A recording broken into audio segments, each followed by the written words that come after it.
Pony Musescript here, and I'm going to be bringing something back today. A little while ago, back when I had very few subscribers on my channel, I started doing commentaries on the episodes of The Heart Shell. Well, except the last one, because I was doing a reaction with Peacock that day. But, yeah, I just decided that, well, starting today, I would, resume that, but with the episodes of the Color Goddess instead. So, I'll be explaining different choices and scenes and stuff like that. Pretty much what I did in those commentaries, which will be found deep below my video area. Or you can probably check out the not the reactions, the blind commentaries and the commentaries playlist, and they'll be somewhere up at the top. Most of them will be anyway. And also, speaking of the Heart Shell, I have gone out of my way to make customized subtitles for the first 4 episodes of the Heart Shell. I'm not quite done yet. I've only done episode 1 and 2 so far. And then I'll get around to 3 and 4 at some point. And then there are also some bits in episodes 5 and 6 where you don't really know what's what's being said, because I think I had some sound effects too loud, so I might do something for those as well. And then with the rest of the episodes, I'm not really planning to put any subtitles there because, yeah, well, you can already understand what they're saying, because by then my mixing audio skills have gotten much better. So without further ado, this is the first episode of the Color Goddess that I'm going to be talking over. And if you haven't seen this episode, go watch it. And if you haven't seen the audio drama before that, I encourage you to go watch that as well, because I don't want people coming up to me confused about what is going on. So, without further ado, I'm going to start the video in 3, 2, 1, and play. The following audio drama is based off Yes, another I audio wanted to drama make which this is based disclaimer, around the season 5 because, you know, universe of continuity errors. So, I think I had a if there are similar any disclaimer like continuity errors, this. accept it. I just love that How line. it's going to be, just accept it. I had a similar disclaimer like this in the second half of the Heart Shell as well. And then the theme that's playing right now is like the main theme, and this pretty much is the only time that the full theme gets played. And fun fact, I actually composed this a year before it actually got first, well, actually it first got heard when I was announcing the Color Goddess casting call thing. But I guess what I'm trying to say is that I composed this theme back in, I think, March of 2017, when I was first trying to get around logic for the first time at my uni, and since then I've gotten so much better at it. Anyway, enough about that. We just have a flashback of all the things from the show, and also from the Heart Shell going on in the background. And then this pony talking. Well, for those who already have watched all the episodes and stuff, you would know who that pony is. And then we have Musescript, me, playing most of the characters. Narrator Pony, playing King Sephiroth and Shining Armor. Kenzie VA as Liako. Pretty Pixis Wings as Cadence Flitterrose as Princess Luna. Luna Bruce as Spitfire. Peacock Studios as Blue Streak. Pupcake 1001 as Scootaloo, and Dolphin Wave X as Sweetie Belle, then Arcania Shade and Brian Brandon VA, Darling Moon, Heartsy Artsy, and Ice Gaze. I have a lot of talented VAs in this production, as well as a lot of talented artists. Yeah, in the first few episodes have been pretty cool. And this bit that you're seeing right now just kind of, I think it just kind of reminded me of the Sonic Rainboom's Radiance a little bit. So March 7th is typically when, like, theoretically a year ago that Rainbow Dash and Tank first met. So, like, in May the Best Pet Win. Because I had that theory in the Heart Shell, where, yeah, Fluttershy found him trying to walk, and then a carriage was heading right towards him, and then she saved him. This is Rainbow Dash, the pony I was talking And then we about. just have the Toy she's narrator currently talking to is breaking the lost fourth wall. 3 months ago. And then We she's were just going to explaining hibernate, but what Rainbow pretty much wouldn't let happened me. in the Heart Shell. So she went through And this of course, whole this ordeal would of a present wish being very granted. confusing When to Tank those who got hadn't sick, actually yada, yada, watched yada. the You Heart get the Shell. picture. They'll be I really thinking, don't want I to don't explain the remember whole that story. happening. It would take See, this is forever. the thing. I Probably put as long as sequel a to the Heart 12-hour Shell musical like a audio few drama. seconds Anyway, after the video Rainbow Dash started. claims to be the So fastest we pony get in the the country, general idea that and I this is a can't prove her sequel, otherwise. guys. But there is a Sequels reason why she is need so to be fast. watched after the Not because original she's thing. obsessed with her Oh items, well, the Wonder I Breaks. guess it doesn't really matter She too was much born with anyway. it. You'll find out later what I'm talking about.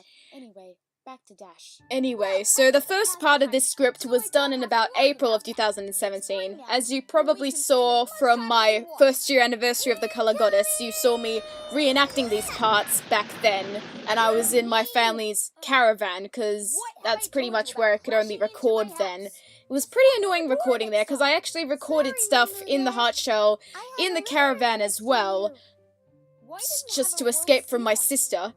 But sometimes seeds drop in and it's really annoying, and the acoustics are actually quite strange as well. And I can't be in there for long because there isn't a power source for my computer. And then that's a stamp by Peacock. I mean, not by Peacock, it has Peacock in it, and it was drawn by Savannah Arty. I also explained that in my references. I have a references thing for all the episodes of The Color Goddess as well, so be sure to check those out. I'll also be pointing them out over here as well. Why don't you open it and find out, silly? Maybe I should. And then we have the letter. Bearer of the element of loyalty. It is with great pleasure that I will be hosting a congratulatory gathering in Canterbury. I don't really have much of a... We'll be I don't really know what to think of my Celestia voice. It's just me trying to sound low. I mean, you know who has a good Celestia voice? Sunlestia. And she is way younger than I am. But then I guess it's not my fault that I have a high-pitched voice. But having a high-pitched voice is a good thing, because then I can voice high-pitched characters like Pinkie Pie and Rainbow Dash and Fluttershy. So that is an advantage. Sincerely, Princess Celestia. But whenever I am voicing Celestia, I think I lower my voice down in Audacity just a little bit. Only a tiny little bit. And since I'm rolling with the premise that it's during the Season 5 universe, Rainbow Dash isn't a Wonderbolt yet, she's still a reserve, but of course this really doesn't make too much sense in this case, because when the Heart Shell came out, Season 6 had already aired, but then not many people know that the Heart Shell was actually... The first ideas of the Heart Shell came around in late 2015, and the production and writing of most of the episodes came in around 2016, whilst I was in my last year of high school, as well as composing the OSTs for the Heart Shell as well. So... yeah, but I waited until after I finished high school to start my YouTube channel, you know, for various reasons, because, you know, year 12 in high school, pretty busy, you know, you've got a lot of exams, you're thinking about your future, like what university you're gonna go to, that sort of thing, so I wanted to wait until all of that died down. But my editing skills were really not that great when I was editing audio and then recording audio as well until I got the Mac. Now, I've really gone off track now. This is one of the original songs, and I really like this one. This one was a pretty cool song to work on. You have no idea how many songs in this audio drama universe I have composed for Rainbow Dash to sing. Like, it was... I mean, she has a lot of solo songs, let's just say. She had a solo song in episode 1 of THS, episode 7 of THS, yeah, just a lot of solo songs. But this is the first one where the instrumentation is actually heard through Logic instead of Sibelius.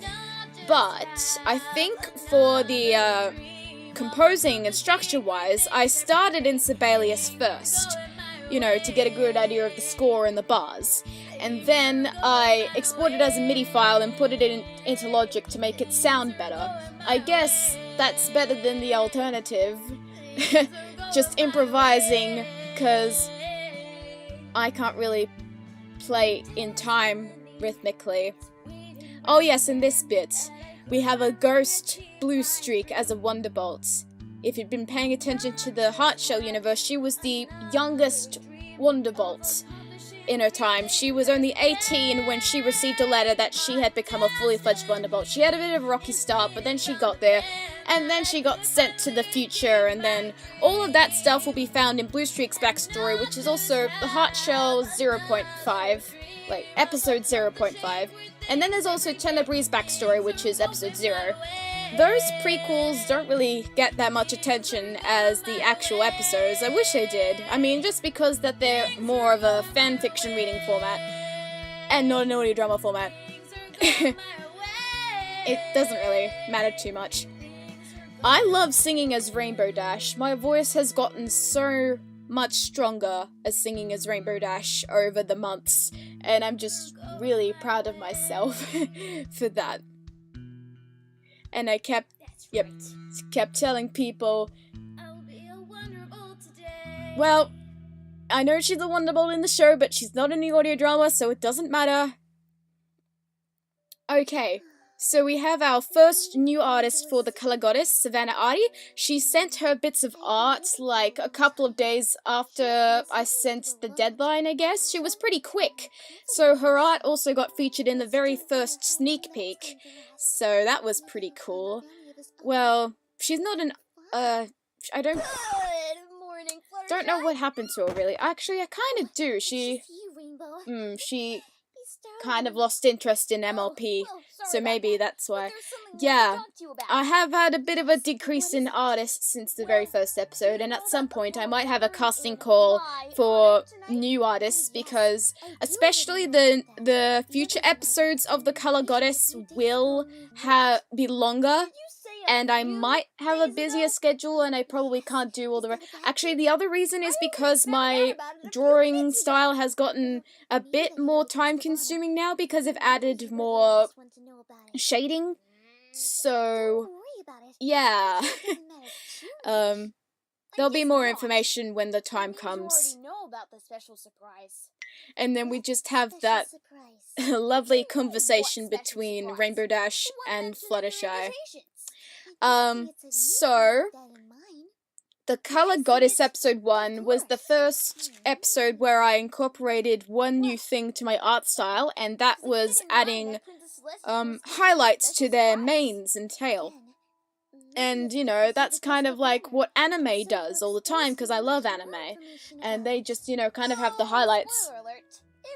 But they have more shadows, whilst this style doesn't really have too much in the way of shadows, whilst my style currently does.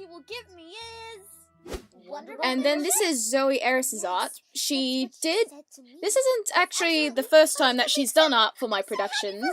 The first time that she did was back in the Heartshell episode 4. She did a scene for that, and then she just kind of dropped out after that. I think she only did about one picture. And then we have Pinkie breaking the fourth wall, what I was mentioning before. So, when we want to have a parallel universe, the best thing to do is have Pinkie Pie break the fourth wall to remind people about stuff. It was pretty funny. Actually, the original picture that Zoe Eris sent me also had Rarity in there, but then I was like, no, Rarity is in another room fitting Rainbow's dress, so she can't be in the same room as them. Luckily, I was able to edit a couple of things, and I guess it wouldn't have been noticeable at this point.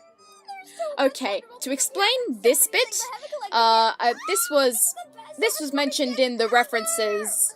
It was Fluttershy's half-swing present to Rainbow Dash back in the Heartshell episode 3, where she gave free tickets to the Wonderbolt X exhibition, that sort of thing, after she looked after one of the members' pets, I believe. something along those lines. And the track that's playing right now, the music track, that is me playing the flute. Yes, I play flute, people. So I actually have a couple of tracks in the OST. Well, actually not too many. I know this one, I definitely play flute in here. But then there are a couple of other ones that have flute in there, where it's actually the logic flute and not a real flute. And then this is Angel of the Light 101, one of my very loyal artists that has stuck with me since episode 1 up to the current episode. And I love the art here. I just think it's really cute. And then this was the art shown in the second preview for the Color Goddess. And yeah, I think I received it back when there was like a scheduled power cut in my house, and then I had to go to like the library or something to pass the time. And then the melody that the flute is actually playing is Going My Way, if people figured that out. Like, listen intently to the music. I don't know how many people would actually be doing that. And then, yes, the locket. For those who had watched the Heart Shell full, it was made up of the herb, the Rainbow Goddess Stone, and the 6 gems of grief that were collected by everyone. And they were originally the cure to Tank's illness, the curse that Tenebrae had planted on the tortoise. So the locket has huge, significant value to Rainbow, of course, because, yeah. Yes, and then of course the colors of Rainbow's dress are of Tank's shell, and that was pretty big deal as well, because the Heart Shell focuses a lot on their relationship. I was just thinking about something. I just can't believe all of this stuff has happened to me. I was kind of rethinking this whole bit, because I know that Rainbow Dash is already an equestrian hero, like with the rest of her friends, because they've saved Equestria countless times. But I think what I was trying to emphasize is that it would probably be the first time she's acknowledged as an equestrian hero, but for something that was mainly focused on her, I guess. And then there was, you know, the cloaked figure, which if you've watched all the episodes, you already know who that is. Do you think she's okay? Yeah, I'm pretty sure I don't talk this long. I love that line. And their faces are beautiful. Really hyped. What if she does become Yes, Pupcake. Pupcake and Dolphin Wavex. They took on the roles of their respective characters back in the Heart Shell episode 6, and they kept voicing them up until this particular episode, until they dropped out. And then replacing them would be Quirky Craft and Dark Knight Princess, and they do an awesome job. I love Quirky Craft's Skidoo. It's one of the cutest voices I've ever heard. And then I also like Dark Knight Princess's Sweetie Belle. That's also one of the cutest voices I've ever heard.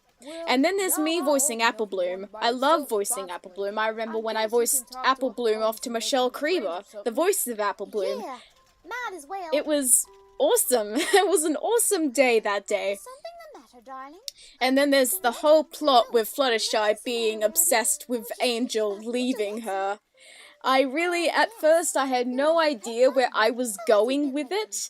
I just thought I'd create a little story arc for Fluttershy, because the one that she had in the Heart Shell was that she kept feeling regret for Rainbow and saying all those things to her like, "Your regent is going to be petless," and that she would keep regretting those words over and over again. And yeah, we have the dress designs. I've designed all the dresses there. And then this is Curious Gems art, another one of my faithful artists who stuck with me all the way through. I love her art too. Her art is really pretty. Enjoy your evening, ladies. And then that is the first time a male voice actor is heard in a production of mine, because the Heart Shell would be one of the only audio dramas that has never had a male voice actor at all. Actually, thanks for the memories. That episode that this whole universe is based around didn't have a single male voice actor at all. The person who did play that male stallion in that bit was actually Ashley Ball. So nice of you to have a special ball in her honor. And then we have, we saw a couple of OCs lying around. And then, of course, because this is the universe of Season 5, Princess Cadence is still pregnant, and so we haven't seen Flurry Heart yet. And then, this is back when Peacock was still shipping Blue Dash. I have no idea when she started shipping Blue Dash, maybe after she got the role. I really have no idea. Oh yeah, and the artist is Little Lynx. I really liked her art for this. Too bad that she had to drop out, but it was just really pretty art. Oh yeah, and then the stallion and the mare in the background are referencing Clannad, one of my favorite animes. And those two couple, that couple in the background is also referencing Clannad, Nagisa Furukawa and Tomoya Okazaki from Clannad. Especially the second season of Clannad is where it gets really feelsy and it gets really sad. I did not cry watching Clannad. No, I don't usually cry watching a lot of things. I don't know why. Maybe it's just because I'm used to watching a lot of stuff. And more anime references. Of course, I can't pick them all out, but they're all in the references video for this episode. Then we have Peacock and Cheese Sandwich. I think Peacock requested that I put her OC with Cheese Sandwich in there at some point. Because if you've also seen the audio drama that she and Heartsy Artsy direct, Shadows of Corruption, they're a ship. Peacock and Cheese are a ship. If you've seen the most recent preview, they kiss. And it's beautiful. It's adorable. And then Rarity is very obsessed with finding a cult friend for some reason. And then the song playing in the background is actually Spend Some Quality Time, which was the song from THS episode 3. And then you see me in the band as well playing a violin. See, I would think that in terms of pony musicians, the ones that would find it easiest would have to be the unicorns because they can levitate stuff. I kind of feel sorry for the earth pony musicians. I mean, how are they supposed to play cello? Oh yes, and then this is Heartwarming Party 101, which was one of the vocal songs from the Heartshell episode 2. It was quite fun singing that song again. It was just Pinky making a fool of herself. And then Spike and the CMC kind of hang around a lot in this audio drama. And then there's Peacock crying on the slide because her date with Cheese Sandwich probably didn't go well. Peacock does secretly hate me for that, but oh well, it was pretty funny then. And then we've got all the question marks because I can't be bothered drawing all of those ponies. And then we have Brian Ranvier as Soren. I actually like his Soren. His Soren is pretty cool. So, how's life as a Wonderworld been going for you lately? I love this line. I'm lucky I haven't been accident prone this month. Yet. Yeah, the original line for that was, "How are you going?" But then he was like, "Is that a spelling error?" And then I realized, oh, it's an Australian term, isn't it? That must be why, because in Australia we say, "How are you going?" Whilst in other English-speaking countries, apparently you don't say that. So that was awkward. See, that's the downside for being an Australian audio drama writer. And you have people, well actually, the majority of the voice actors on this team are, I think, from the United States.